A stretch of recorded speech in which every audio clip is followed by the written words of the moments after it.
Okay, hey, hello, ding ding. Okay, new file that we need to get to, and I don't know where it is.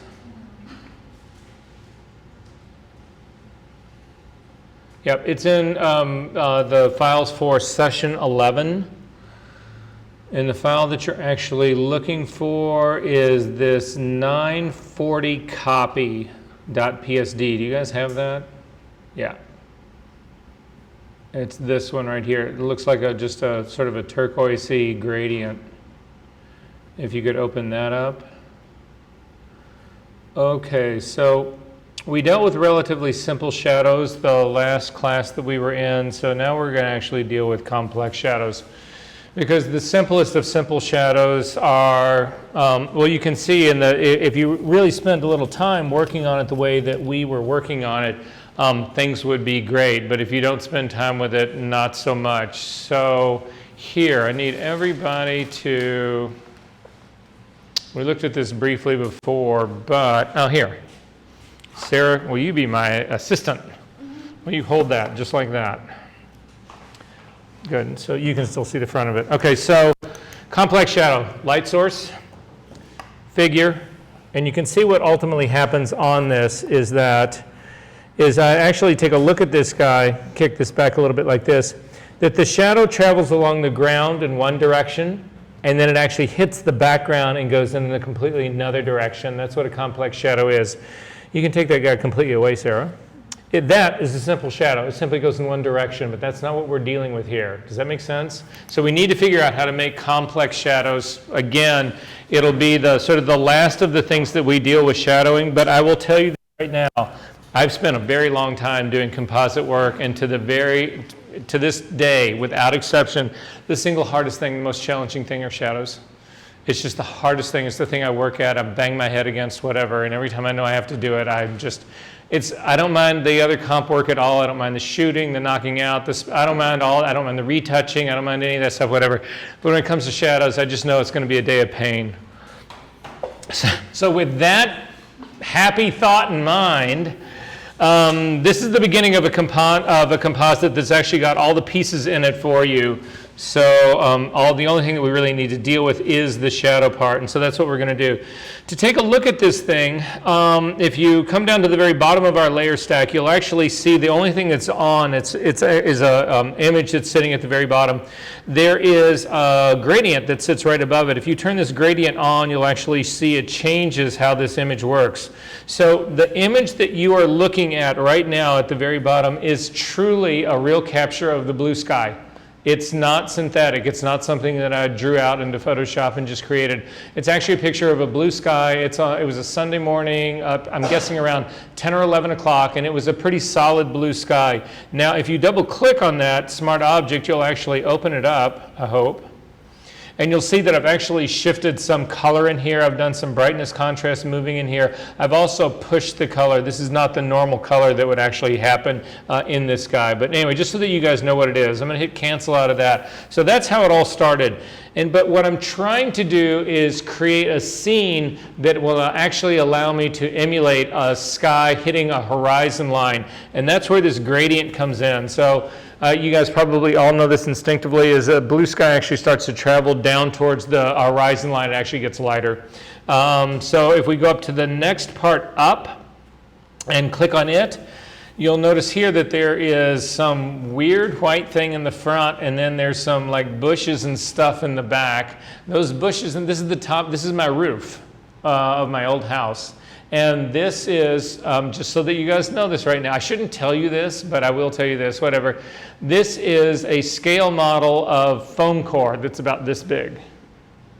So this was a piece of foam core. It's hard to see on this screen. It'll be easier to see on your screen. This was simply a diagonal that was cut. Then there was a floor of foam core, and then I built up what would be like a parapet wall, and then just simply laid this guy in, and that's all this is. Does that make sense? There's also another parapet wall, the edge that comes over on this side that's out of your frame that you can't see. But you can almost see the edge of the little foam core cut edge that's happening right along the side. So I just took a model and stuck it out in available light and shot a picture of it. That's all that's going on here. Does that sort of make sense? There is a mask on this that's been turned And the mask, the reason I've got a mask on here was that if you really zoom in tight on this on the edge that goes up here, you can actually see that that is a foam core edge right there, and I wanted to eliminate that. So that's all this mask is doing right here. So if you hold on your shift key and click on that red X, it'll actually go away. And that does not look like that completely got rid of that mask. So then I'm going to click on the very next layer up, which gets rid of all of that edge. So now if we double click on the hand, we only see the sky back behind this. This is my like image of, I don't know, this is Verser in like Tahoe's, right? I'm doing my Georgia O'Keeffe thing. I'm thinking hot. I channel all of these things when I think. I think desert heat, I think bright sunshine, I think Bruce Weber. I think those are the things that I actually think about when I do this, right? Edward Weston, I don't know. You guys getting this vibe at all? I'm trying to carry you there. All right, so at any rate, that's what I've got going on in my mind. And then finally, there's the body at the very top. And if you click on the body, you'll actually see it. One of the things I want to do is, again, if you click and open up this body, you'll see that there is some airbrushing in here, there's some knockout, there's some puppet warping in here, there's other things that are going on in here, all of which are going to confuse us if we leave all of this in separate layers.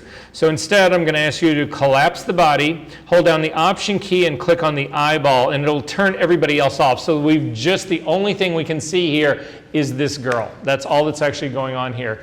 And you know what we can do? We can actually make this easier. Let's just turn this whole thing, because Sarah and I just went through this whole process. Let's just select the body layer and turn it into a smart object. It'll take care of all the problems for us, I hope. So up to the layer menu, down to smart objects, and convert to smart object. And you'll see now it just looks like the girl is isolated on a completely transparent background. If you double click on the smart object itself, it'll open up, in my case, it opens up in a brand new window like this. Again, this is a problem that we were facing the last time. You'll see that now this thing has been reduced to just the active pixel content in this. I don't like this. This is not, I don't believe that Photoshop should be doing this. So instead, I'm going to say close that up, and let's go back in history to the point that we did convert to smart object and go one step right back. Let's not do that like that. Open up the body, click on the very top layer inside this group, and let's add just a brand new blank layer, and then fill that blank layer. I'm going to fill mine with black because black is my foreground color. And the only reason I'm doing this is to try to give me full image content to force that smart object that I'm making to be full size. Does that make sense, everyone? But you need to turn its eyeball off, because if I do a smart object of this, I'll end up with just a hunk of black. So now with the body selected, we will turn this into a smart object, up to image menu, layer menu, down to smart objects, convert to smart object. And it looks exactly like what we did before, but now if you double click on the smart object and it opens up, we've got the whole image with all of the surrounding content, the way this thing should actually be. So I'm going to close that up. And then I'm going to hold down the Option key by the eyeball again and turn everybody else back on. Nobody else wants to go back on, so I'm simply going to click and drag straight down my whole layer stack, and I have all my images on. So I'm going to let everybody catch up. Who does not have a blank image sitting on this background? Are we all good?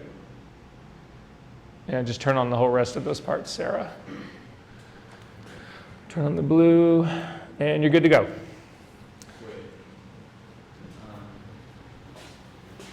No, you're getting there. Go back down. Double click. No, back down. Yeah, double click on that smart object. And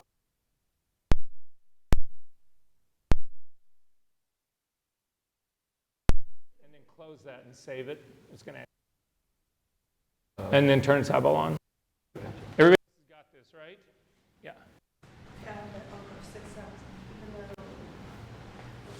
Yeah, just hold down the Shift key and click on that X. Okay. Everybody else good on this? This is a new adventure. But do you have the image? Okay, you're good there, you're good. Connor, we're good? Okay. All right. So I want to composite this image into my scene. What's my first move? check. Now first is to check to see if the recording's going. What's my second move? So this is something some of you may have run into when you were doing your composites and you were thinking about how to put those pieces together. Why did I give you those two different figures?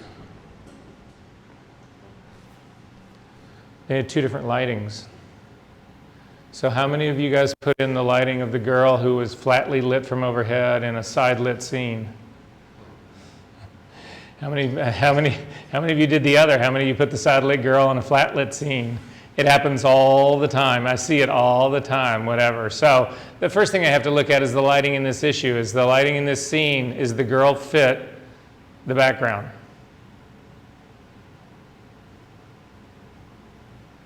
Where's the lighting in the background coming from? Anyone else? Top right corner. How do you know? The shadow is going. Absolutely. Look at the shadow on the wall. Right? This shadow right here is indicating that the light is coming in this direction. So my lighting is coming in this direction. Is that how it's happening on this girl? So this is one of the things that happens to me, and I'm just going to confess this to you guys all the time, whatever. When I look at the girl immediately, I don't really notice how the lighting is hitting her. I don't pick that part up immediately, because usually I look at faces, and that's the worst place that you can look to do this, especially because people can turn faces, and that will actually really confuse you in all of this. But if you look at the body, specifically at her legs, where's the lighting coming from? Exactly the opposite. It's coming from this direction in. So Jenny, are you going to try to work on this guy? Because if you want to, I'll wait till you get here. Oh. You'll get there quick. It's okay. Could you, week 10? Okay, so yeah, go into week 10. I'm just going to get Jenny going really quick, guys. It'll only take a second. Try week 11. And it's that one. No, it's at 940. Yeah. And then turn on the next layer. No, the gradient. Yeah, turn that one layer on too.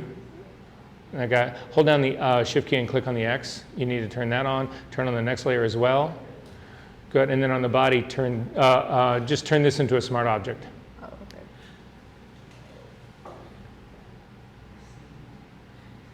okay. And you are good to go. Okay. So, and Michael, what were you going to say? What were you going to say? Your suggestion? Could you I mean, I don't know. I kind of wonder about the shadow on the right, because it's like, could you fake an off-camera flash? Oh, you could try to fake all sorts of things, but I got to tell you, faking lighting is usually the fastest way to get spotted. Any other solutions? Just flip the girl.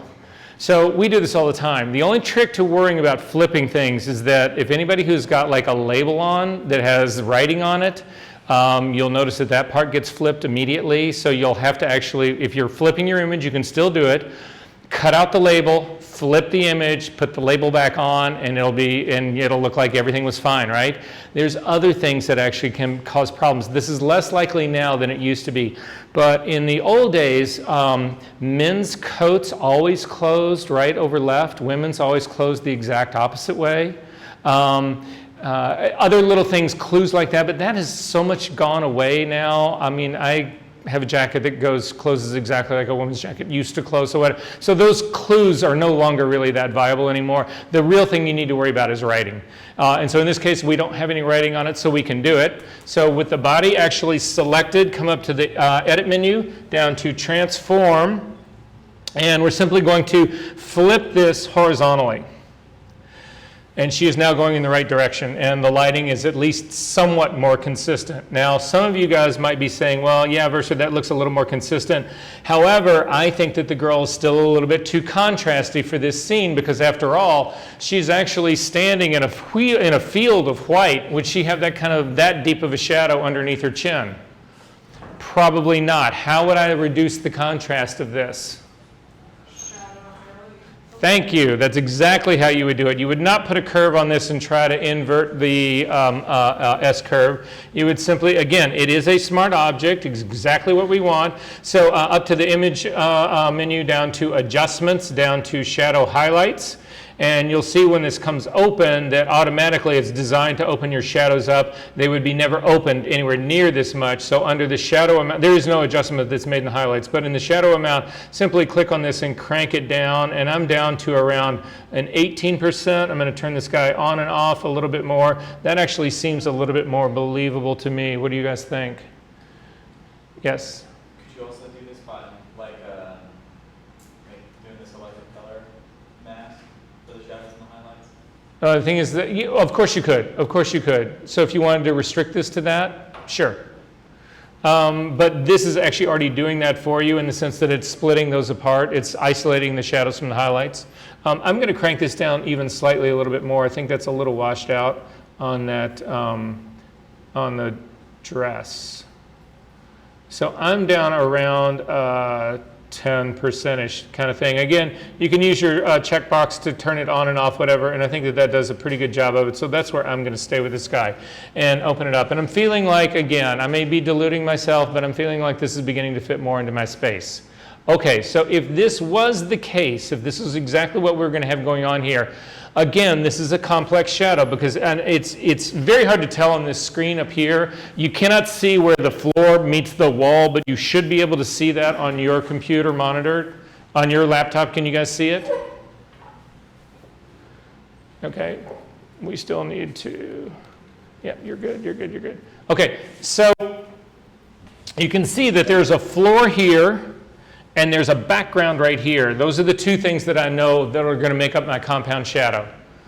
So are we ready to make this shadow? All right, so to do this, again, the shadow is going to go underneath the body on top of my background. So it's going to go into this space right down in here. So to do this first, I want you to make a selection of the body. Simply Command-click to load it as a selection.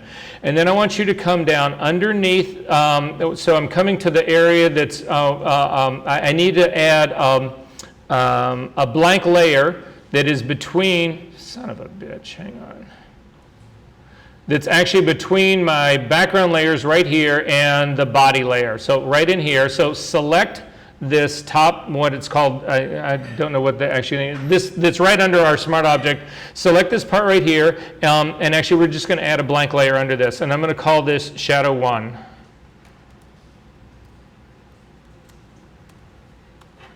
Does that work for everyone? And then with this active selection going, again, make sure black is your foreground color, hit Option Delete, and it will actually put a black version of this girl right behind her. Now you can't see it because the girl is in the way. If you turn the girl off, you'll see that there's a black version of her sitting right there. Does that make sense, everyone? Everyone got that? Hit Command-D to deselect and then copy that shadow. So we're going to simply drag shadow down to make a copy of it, but I'm going to call this Shadow 2. And then I'm going to turn the girl back on. So we need to actually work with these shadows. I'm going to start with shadow number 2, and the shadow that I typically would make first would be the one falling on the wall back behind her. So with shadow number 2 selected, I'm going to transform this. Command-T. Now when Command-T comes up, it's actually surrounding the shadow that's in the back. Make sure you've got the shadow layer actually selected. If I come up to the outside of that and rotate it, you see it rotates the shadow around this anchor point, the anchor point that's right or just above her crotch. That's not what I want to actually have happen. I actually want her feet to remain anchored to her. So I'm going to hit Command-Z to undo that. And instead, I'm going to grab this anchor point and drag it right down between her two shoes. And now when I click and drag this guy over, it actually drops over the way it typically would for a shadow. Is this making sense to everyone? Are we good on this part? Okay, so I'm feeling somewhat good about this. So then I have to ask myself, what would this shadow truly look like? And so looking at the angle of this shadow here and looking at the light falling on her, my sense is that this shadow is way too tall. It would not be hitting this place in here. It would actually be hitting much, this head would be in this area right here. It wouldn't be just a flat back from this one in here. To be here, the sun would actually have to be coming in at this angle right here. It's coming more down like this. So you need to narrow that up. To do that, because we are in transform, simply grab the handle that's at the top and drag it down. And that is exactly where I want that shadow to sort of be. You can angle it a little bit better. Use your best judgment to try to figure out, okay, I'm looking at this. I'm trying to feel the light coming down on this. Is that explain this to me? Does this feel right? This feels more right to me. But again, guys, this is art. This is no longer, there's no numbers in here I can give you. There's no twist. So it's just, this is it. There's another thing that's happening here, and it's this. The shadow wouldn't be as wide as the girl is, because again, it's coming in from the side, so the shadow would be more narrow. If you look at the shadow on me that's actually on our board back here, well, here, let me do this. If we look at this shadow of my hand right here, like this, you see my whole big flat hand, and that would be what was going on here, but that's not where the light's coming from. The light's coming from over here, and you can see that my hand is much narrower because it's doing more the profile of my hand, not my body. So this girl needs to also, that shadow needs to be skinnier. So you also need to grab these side points and bring them in, but just like we did with the shadows we were building before, if you hold down the Option key and click on this side and drag in, both of them come in. And that is really more sort of where the shadow needs to begin to be. Does this make sense? Okay, I'm not going to spend tons of time perfecting this. This is where the time sink in this whole thing comes in, is you're like, okay, is this right, is this wrong? Yes?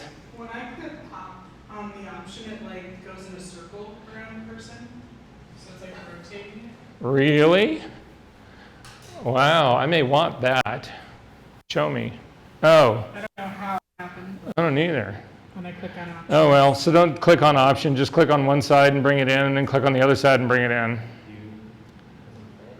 It looks like it got or something. Yeah, that also looks like, so hit cancel out of here, because yeah, you're in 2 moves now, I think is what's happened. And so it's got to be in a single move. Yeah, drag that guy down, knock him over. Good, and then try your Option key now and see if that does, and then come in from the side. Is this one? No, yeah, that does shrink. Yeah, so you're good there. And then Option and drag that in. Yeah, that's working better. Yeah, yeah. Not able to get, like, even though they're unclean Yeah. or whatever, like I'll hold down Option and it will just make it smaller. Okay, well then don't hold on Option. Even when Yeah, do them one at a time. but it's like, aren't I trying to make it? Oh, you also maybe have, oh, this is actually that new behavior. They've actually got this linked together already. Click on that little chain right there. Now try it. Yeah, so this is, Michael, you were not here the other day. This is what we were talking about. So the problem that Michael is actually running into, and this is the thing that's killing everybody, is that they've changed how transform works in this version of Photoshop. So Michael, just hit cancel really quickly. I'm going to show her. And so this is, Michael, this is what you're looking for right here. Come up to Photoshop, down to, hang on, I got to go ahead and commit mine. So I'm going to go ahead and say, yep, that looks good for me. Photoshop, down to Preferences, come over to General, and hang on one second.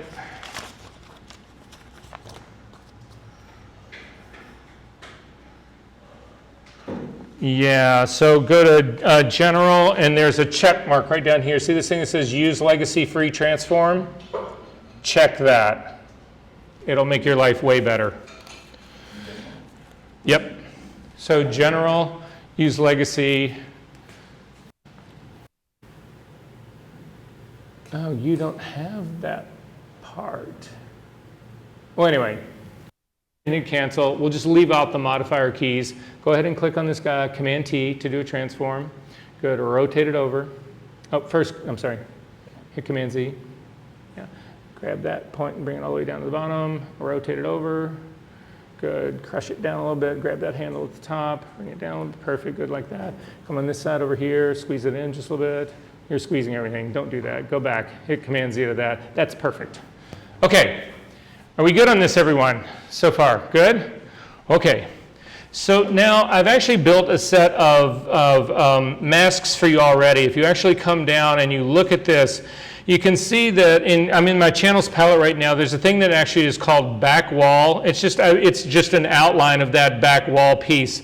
If you Command click on this to load this as a selection, and then go to your shadow number 2 and apply it as a layer mask, it will cut off what was actually happening up here, down here at the bottom part. It'll cut off the part that is the floor. And you can see it's just the mask part here, the shadow part here right now, right? Now, personally, I think that this still needs to kick down a little bit more. I'm picking up the heels of her shoes here. I think the whole thing needs to draw down a little bit more. So I am going to break the link between these two. So look up at my screen really quick. I'm undoing the link between the mask and the image. I'm going to select the image and then hit the V key to get the move tool. So now I can actually move this thing to feel like it's in slightly a better place for me. You can also continue to rotate this thing, Command T to bring it up, to rotate it off slightly more, and to push it a little bit more off to the side, because that's what I think is really happening in here. I think this is actually kicking over a little bit more like that. Does this make sense, everyone, so far?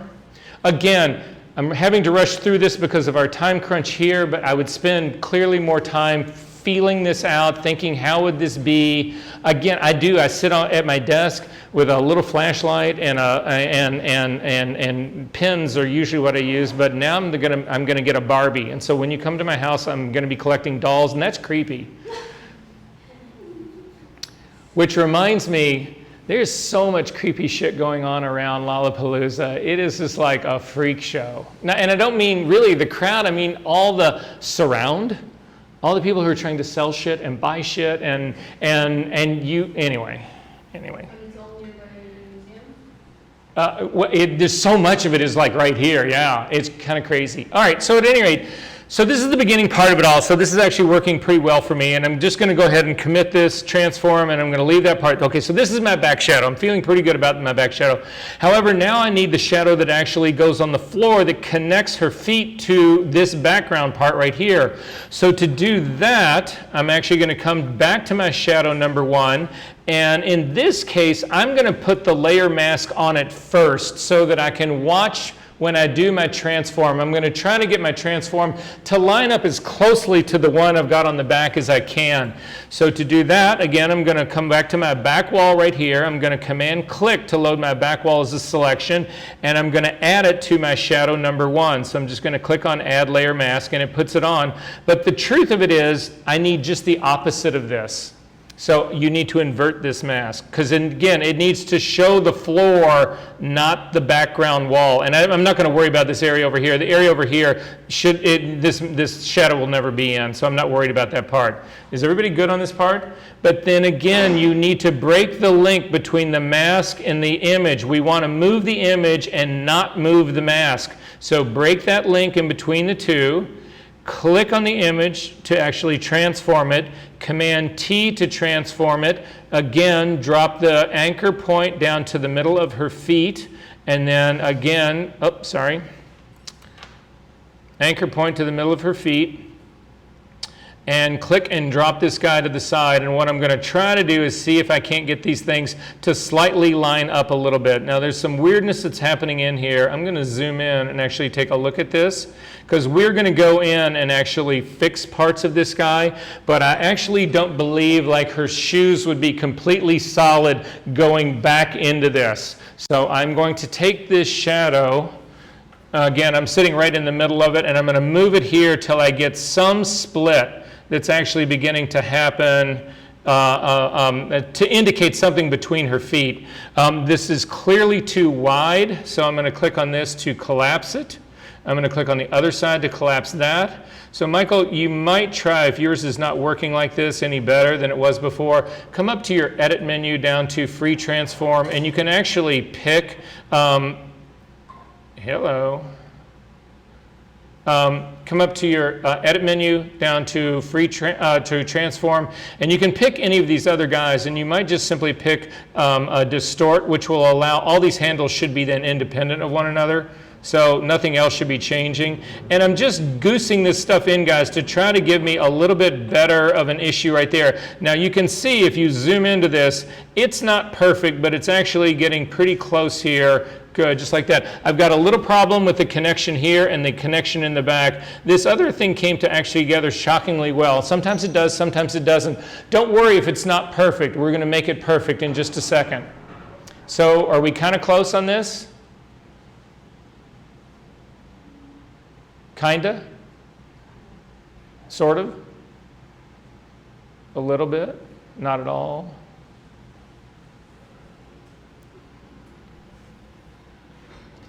Can I help? All right, guys, we're going to move on. Whether it's perfect or not, you guys are getting the idea of all of this. Get it as close as you can get it. We're actually, you'll see mine's not perfect. We got to go in and fix it. But what I've been looking for all along is this. I've been looking for this to be going all along on one plane and then to hit and this to take off on another plane, because that is the component of a compound shadow. Does that sort of make sense? Okay.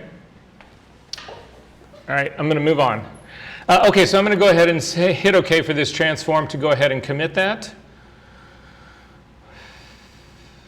Okay, so I do need to fix parts of this. So again, I'm working on my image layer right here, and I'm going to zoom in here a little bit. And one of the issues I've got is this problem right here. There's not a matchup right here. So I fix all of these problems using the pen tool. So what I'm going to do is I think it's going to be easier to fix this side than this side right here. So I'm actually got my image selected. I'm going to hit the V key to get the arrows, and I'm simply going to tap on them to actually nudge it so that this back leg matches up. I think that's going to be, this front is going to be easier to fix. It also gets this back part here a little bit closer. I'm going to hit the P key to get to the pen tool, and I'm going to come up here to this top part of her leg right here. Actually, I take that back. I'm going to start right here, click on the pen tool, and then I'm going to come down and I'm going to click a point that's right on this, and then I'm going to come simply down here to drag out, and I'm going to put a small little bend in this, and then I'm going to simply come around to the edge here like this and finish it off. So now all I've done is surrounded this small little mistake area. I need this little mistake area to simply go away. So it's actually coming up in here. Does that sort of make sense what I'm doing here, guys? Are we good on this? Do I need to show you that again? Here we go. Let's just go back. See this little edge right here? This little thing right here. I need to get rid of that little thing right there. That is not supposed to be there. That would not make any sense. So I need to get rid of it. The easiest way to get rid of it, again, is with the pen tool. So I'm going to click here. I'm going to come down and click here. And then I'm simply going to surround this and complete it.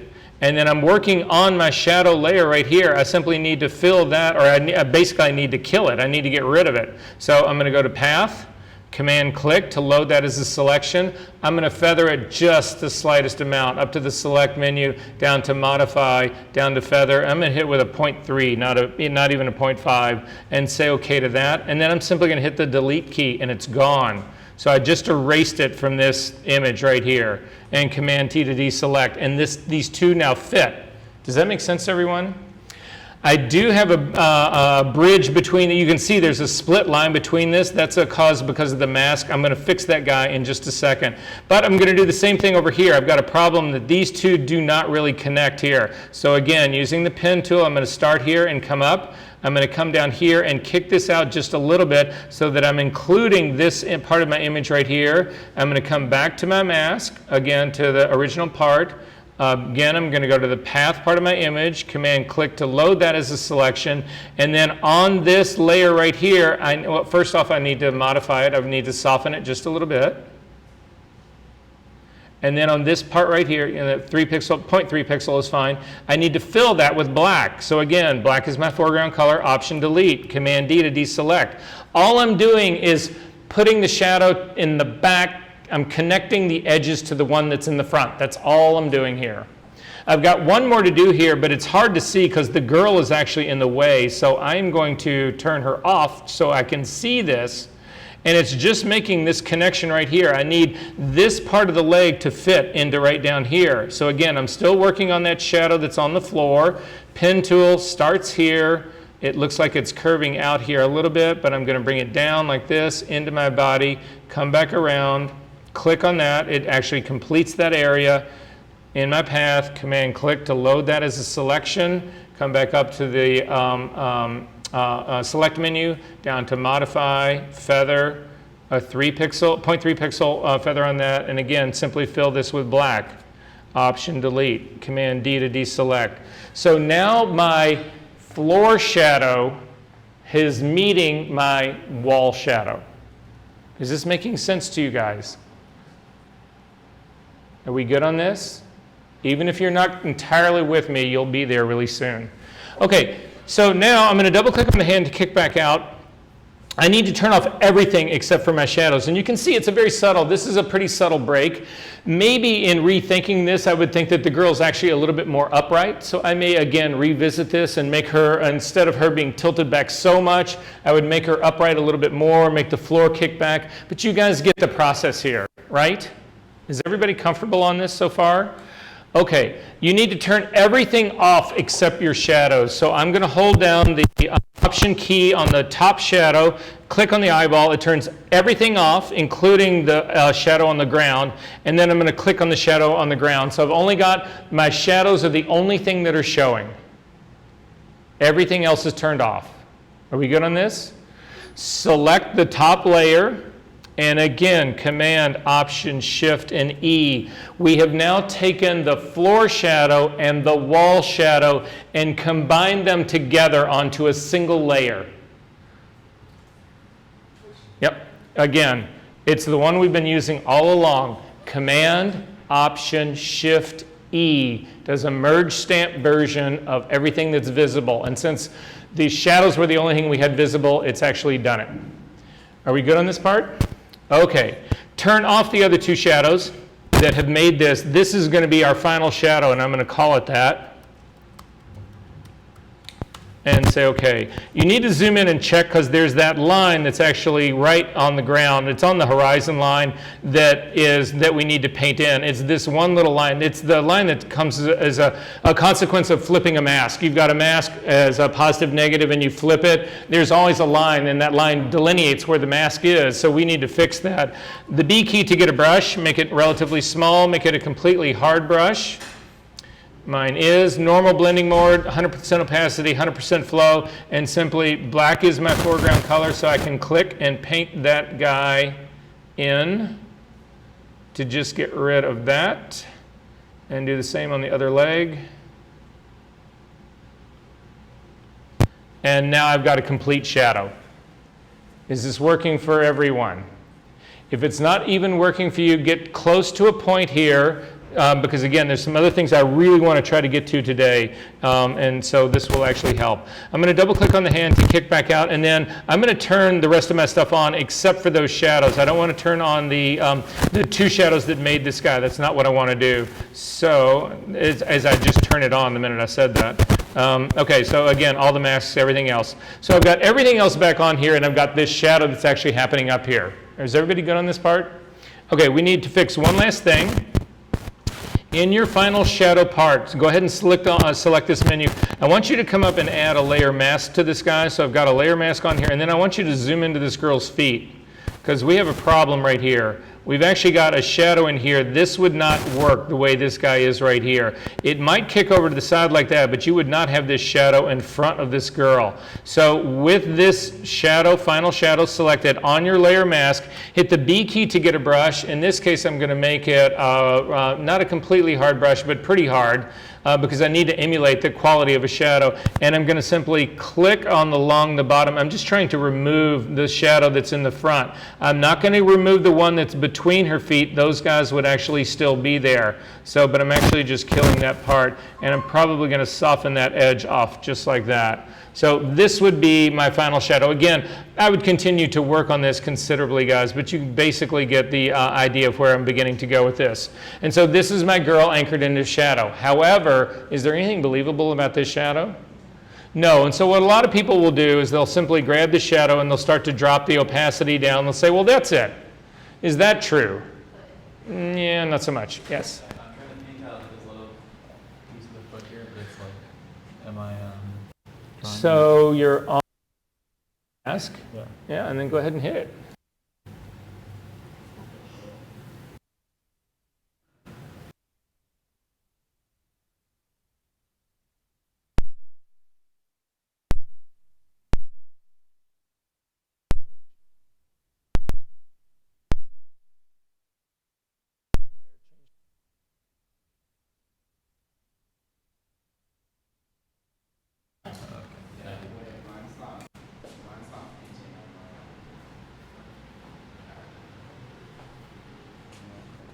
All right, so you're on the layer mask, right? Yeah.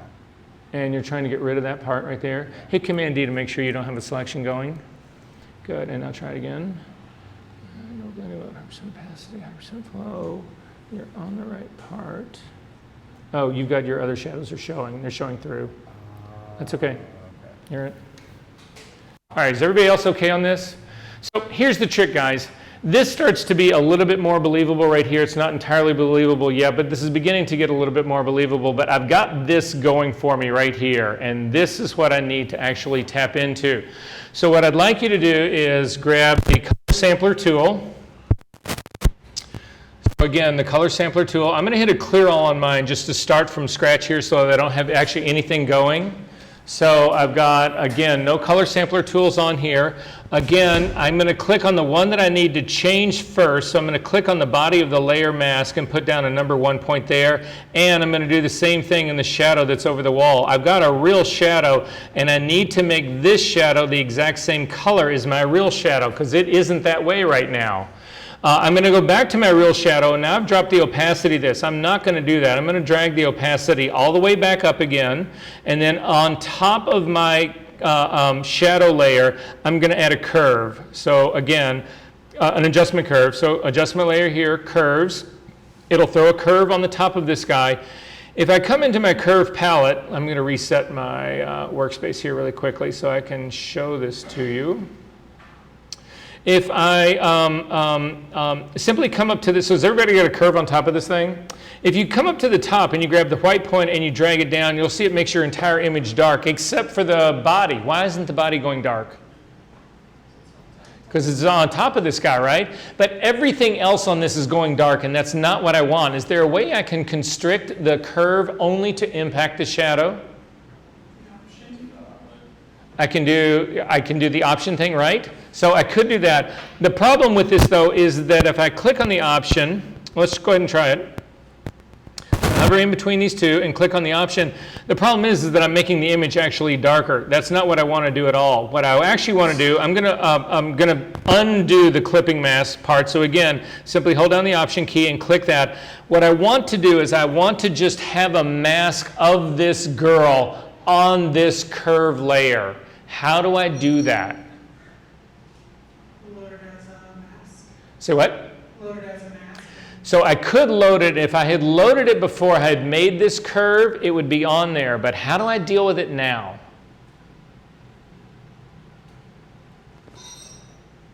This is how. Throw the mask on the curve away. Delete it.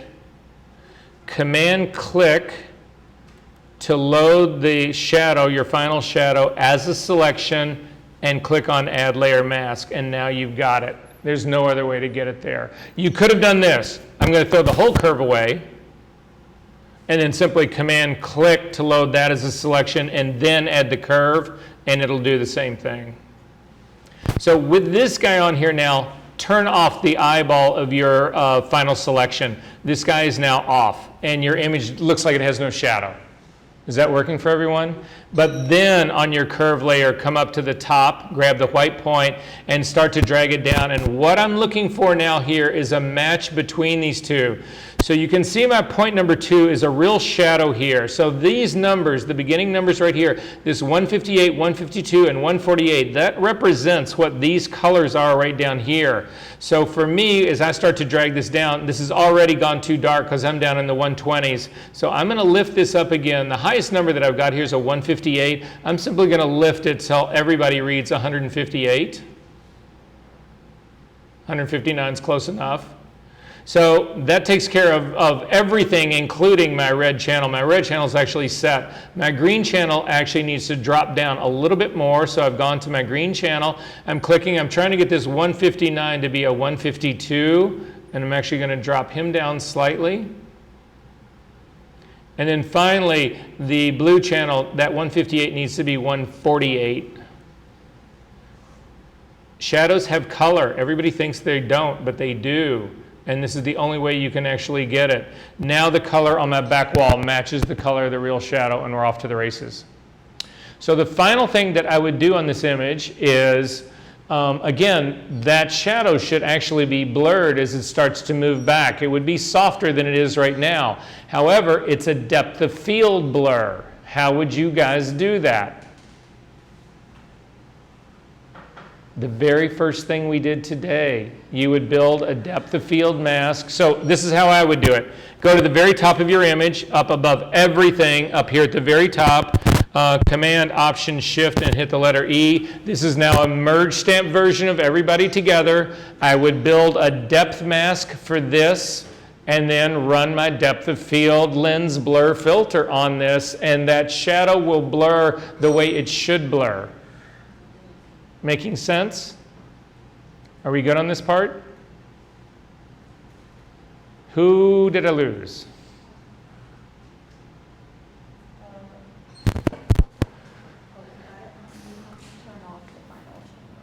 Yeah. Oh, yeah, you were having trouble, you couldn't see it, yeah. So you're good to go. Although you've got a point right here in the middle, that's never going to help you. Just tear that point off.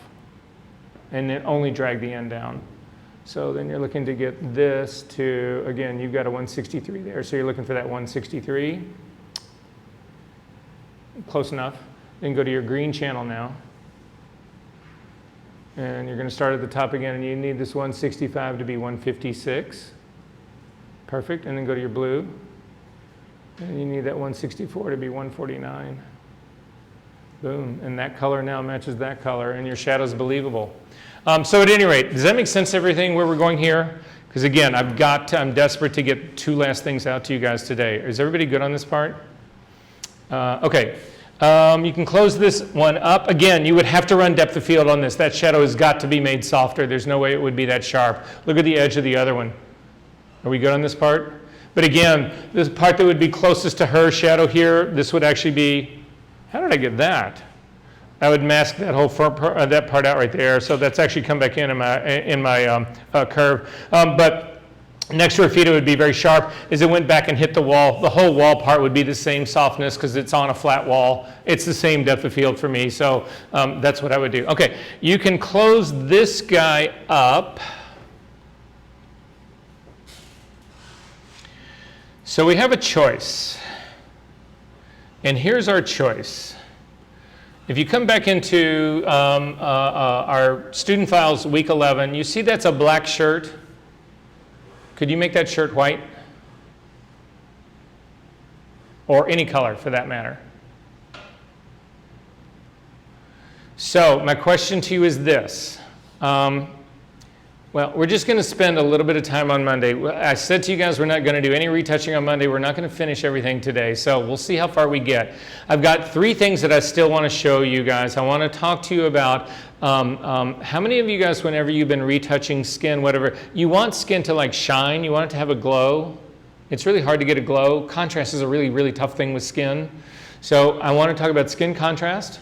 I want to talk about skin sharpening, but I also want to talk about recoloring. I want to talk about recoloring this shirt, making it white, but there's another one in here. There's a white one, making it black, or any color that you want. So which do we want to start with? We're going to get through whatever we can get through today, and then we'll grab the end of it on Monday. You don't care. Let's start with the black shirt? Okay, let's make the black shirt white. Okay, so double click on the dark shirt. I have already made a couple of selections for you in here. I've got a selection of the buttons, and I've got a selection of the label here. You can sort of see it's all sitting down here. Now there is a PDF on our website that will give you this recipe. This recipe comes from, it's actually goes back years. Nobody knows this anymore. This is lost in the lore of Photoshop somewhere. I don't know anybody who knows how to do this. How would you guys go about trying to do this? Don't worry, you're wrong. So I'll just tell you that right now. So, but I'm going to read it to you here. So this is where we're going to actually start. So with this guy, again, the instructions for this are in a PDF that are on our website. They're actually in a PDF that's sitting right in the folder next to this black shirt. So you guys have got this. So don't worry about writing this part down. You've got it. I'm just going to follow these steps one by one. This. Okay, first move doing this, and we had a small conversation about this before, is that when you're doing color correction, true color correction, you need to separate the color from luminosity. So it means we cannot keep this as an RGB image anymore. We have to turn this into an LAB image. Remember, in LAB, L is the lightness of your image, A and B are the color.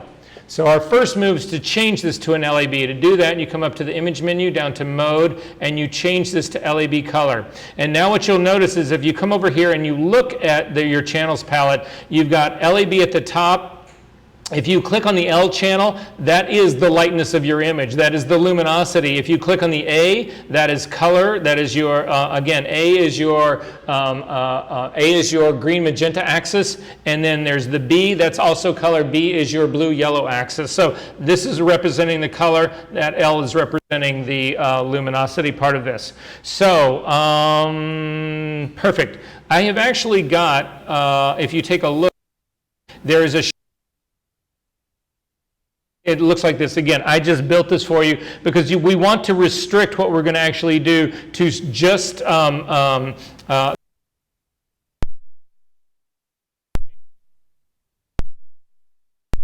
I've actually got going here. So to do that, I need everybody to create your layers palette, click on the bottom thing that says group at the bottom right here, and actually we are going to rename this. Instead of calling it group 1, I'm going to call it new color. I'm just going to call it white shirt. That's what we'll call it. WHITERT. So white shirt. That's what I'm actually going to name this guy.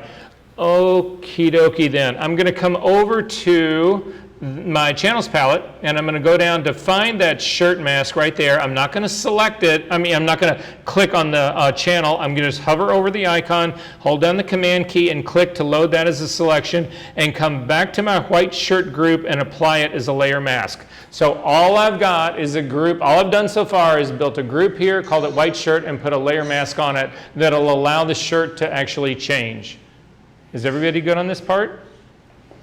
Okie dokie. I keep losing my place. Okay, you need to copy the background layer. So make a copy of the background layer, and then you need to drag that layer into the group. Simply bring it up on top. You'll see it's all surrounded by blue right now, and it'll actually drop that into the group. And to make sure it's in the group, collapse the group, and you'll see it's actually gone. You can't see it anymore. Has everybody got that part? Then click on the layer itself. This is the background copy, and I think we're going to rename this, and I'm actually going to pull my whole screen to the side a little bit so you can see the naming on here. So double click on this background copy, and you need to name it DESAT1, DESAT1. And then you need to desaturate it. So to desaturate it, even though this is a bit of a hack, it still has to happen. So come up to the image menu, down to adjustments, down to desaturate. So look up at my screen to see where we're at. If you know the keyboard shortcut for it, that's fine. Go ahead and do that. But the reason we desat these things, and this is going to happen in every iteration of this that we do, is if we're trying to build another color, it's so much easier to do it without any color to begin with. So when we desaturated this, we eliminated all the color. Now this had next to no color in it. To begin with, it was a black shirt. But if this had been a red shirt or a green shirt or something like that, again, trying to take a green shirt and make it red is a whole lot more difficult than taking a gray shirt and making it red. And that's what's going on here. So we're not fighting too many different things in here. So we need to create 2 more copies of this DSAT layer. Click and drag down. I'm going to do a copy right here, and I'm going to rename this DSAT2. And then finally, I'm going to make a copy of that one, and I'm going to call it DSAT3.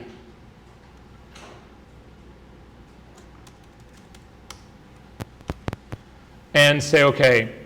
Then you actually need to turn off DSAT 3 and 2, turn both of those off, and go down and select DSAT 1 to make it active. And I'm going to make my whole layer path really big so you guys can see what is really going on here.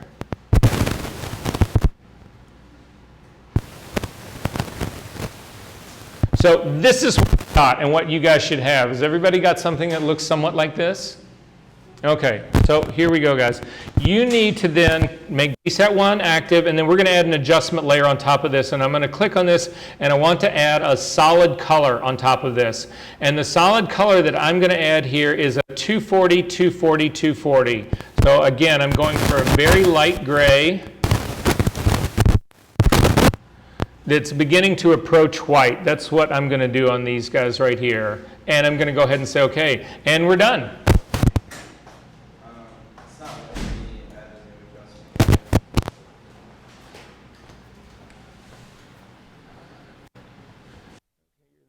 Click down here. Oh, God. That's OK, don't worry about it. No, it's been a long day, believe me. And add solid color. Yeah, it's because You're I good. switched up the... You're good, you're good. And then just make it a 240, 240, 240. And it looks great, and we're good. So it's a white shirt, and you'll get, you know, $5 and fired if you do this shit, because that doesn't look like a white shirt at all, right?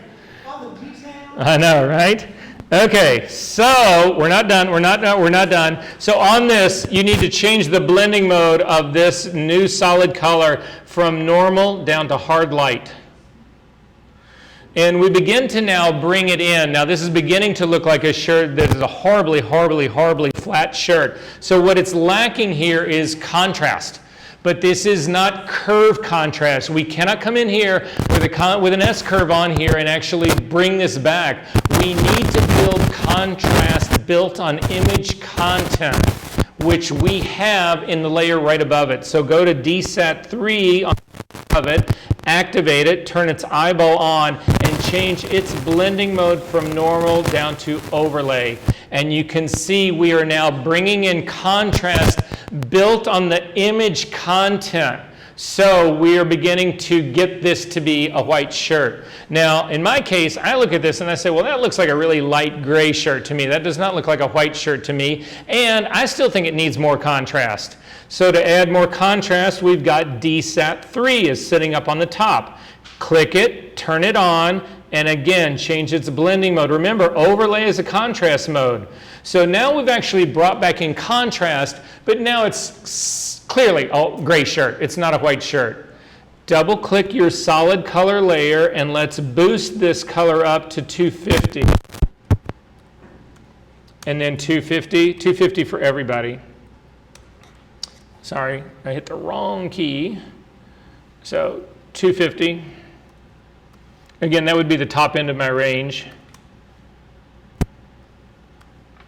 And say OK. The first time you show this to somebody, looking for a retoucher, and you say, oh, sure, I can do that. They're just like, what? Look at what you just did.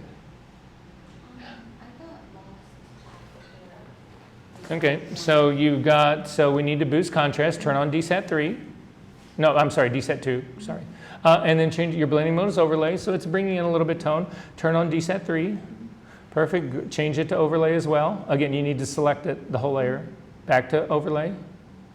Good, it's brought in good contrast here, but then double click on your solid color and change those values up to 250 instead of 240. Does this work for everyone? So it gets better. It gets better, and we've got time for this really quickly. So I want you to collapse the white shirt group, and I want you to copy the entire group. So just grab the group, drag it down to the little dog-ear guy. It makes a copy of it, and then turn off white. So that the one, because we've made white, we want to keep it. Now we just want to make a color. So we're going to make a different color.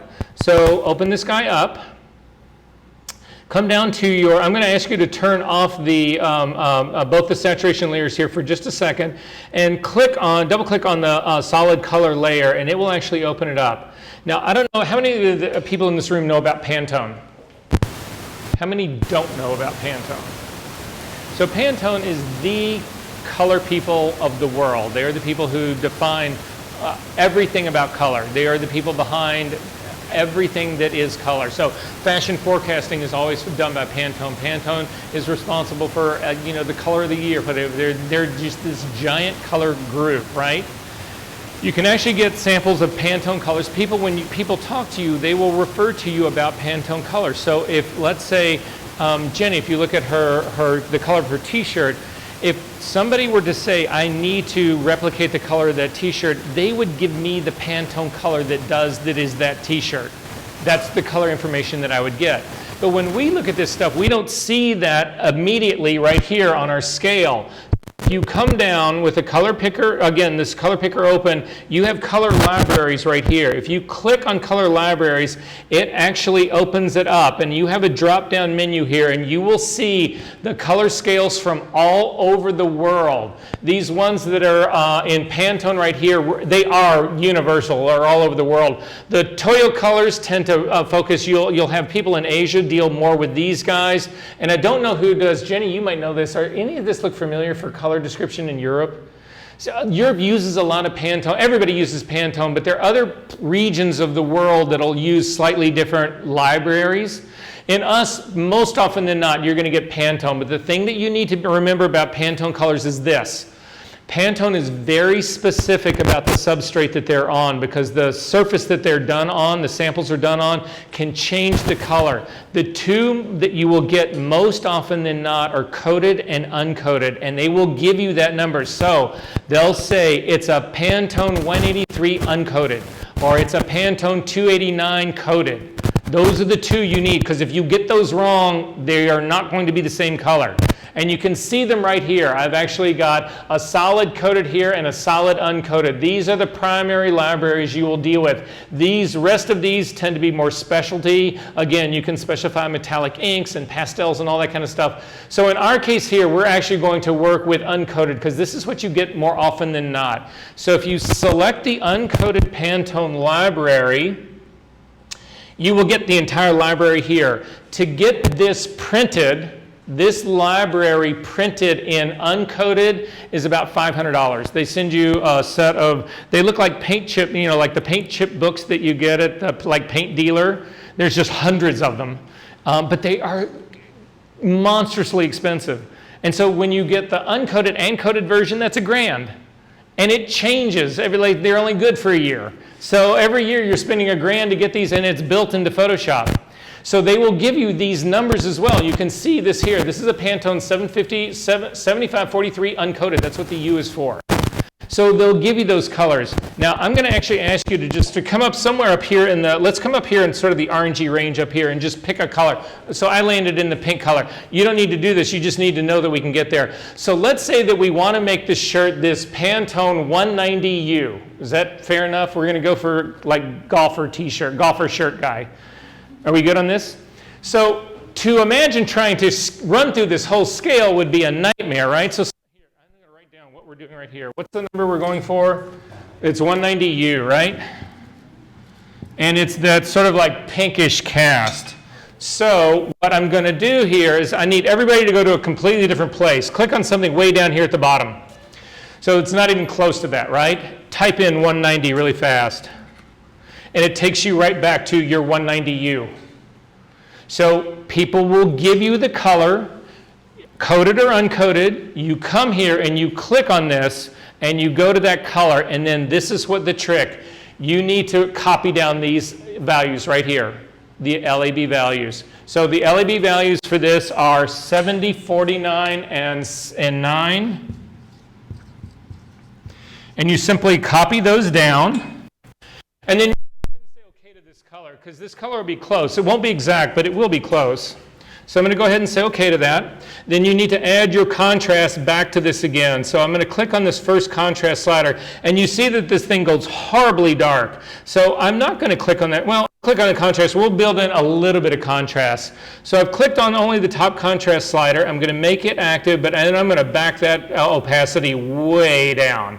So I'm feeling a little bit better about the shadow content of this guy right here. Is this working for everyone? However, I don't think this is that same color. And to know whether it is or not, go to your color picker, the color sampler tool, and we are going to put a color sample right in the middle of this shirt. Somewhere, you don't want to put this in a shadow. you don't want to put it on a highlight. So I wouldn't put it up here under the collar. I wouldn't put it on this little edge up here. I wouldn't put it here. I'm going to stick it right there in the middle so I've got a good solid color. And then look at my readout. And my readout is sitting right here. And I compare it to those values right there. So I've got my, clearly I need to adjust this. So I'm going to add a curve. So I've got the contrast I want. I've got the base color I want, but it's not the exact color. It's not that LAB reading. So I'm going to click on adding a curve.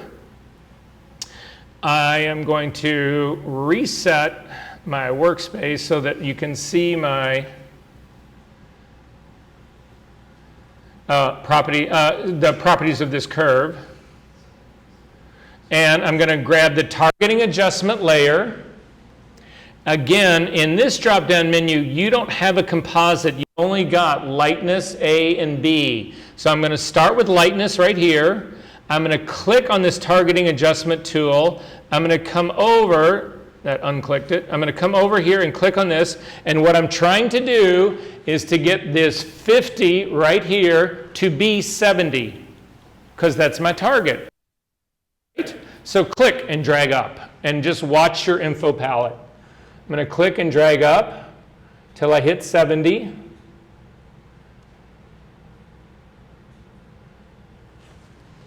My next color, 49. So my A channel. Come down here and click, grab my A channel, come into this part right here. It was supposed to be 48. I'm sorry, it's 48. It's supposed to be 49. The color's actually very close. So I'm just going to click on a point and then use my arrow key to tap it up 1. And then I'm going to go to my B channel. And my B channel is supposed to be a 9, and mine is an 8. Again, I'm going to select right on that guy and tap once on my arrow key. I can't even get there. It's so close, I can't even get there. My arrow key takes it to a 10. That is an LAB 190U. How often do you think you can do this? So, you've got a potential client that comes to you and says, I've got 50 shirts in 50 different colors, and I need you to photograph all of them. And photographing a shirt, like this kind of shirt right here, number one, the shirt's got to be prepped.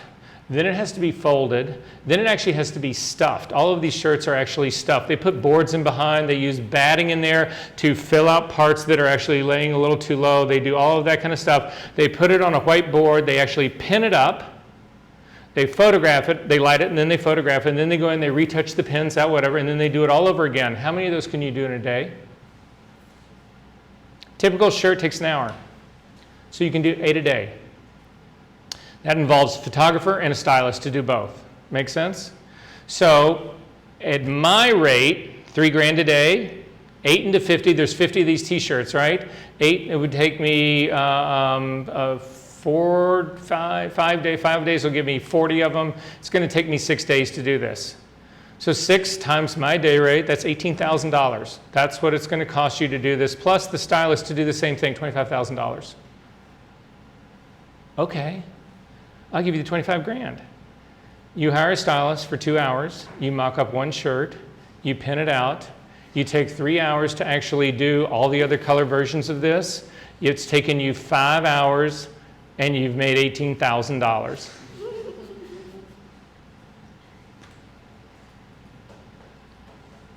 I would work for that rate. Are there questions about this?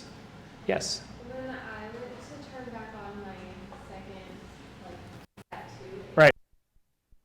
It went really dark. Oh, it went back to the black version? Yeah. So just check to make sure your blend is not off. So you're on DSET 2. It's on hard light. It needs to be on overlay. And then do you have anything on above this? No, that part's all good. That part's all good. So then just click on DSET 1. I'm sorry, not DSET 2, not DSET 1, sorry. Click on your this guy right here and make sure that guy's on overlay. You flipped him. Oh. That needs to be on hard light. Oh. Good. And then the one above it needs to be on overlay, which it is. And then, do you have anything above this? No. So then just drop the, just turn DSET 1 off for a second.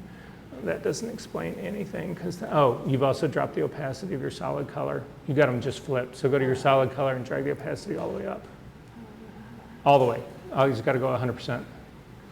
Good. And now turn on DSET 2 and drop its opacity down because that's too dark. Other questions about this? Are we good on this part? No. Did it work? It just switched back to the other one, but it's fine. I got it. Okay. Guys, game changer. So this doesn't only work for clothes. This works for anything. Are we good? Have a good weekend. I will see you on Monday.